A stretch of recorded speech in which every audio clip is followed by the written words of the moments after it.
Today I'm taking the SONNLER TIG pen finger. Interesting, it actually comes with a metal case.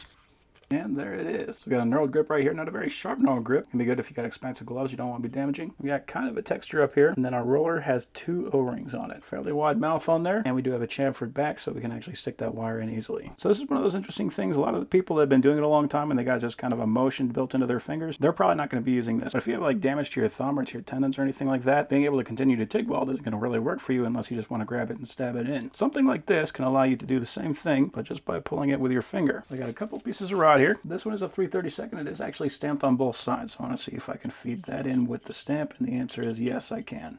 And it does actually feel like I have fairly good control over that. Here I got a 1/16. Again, no issues with that. I might actually start using this rather than just feeding with my fingers anymore. This actually feels super clean to use. And here I got a .040.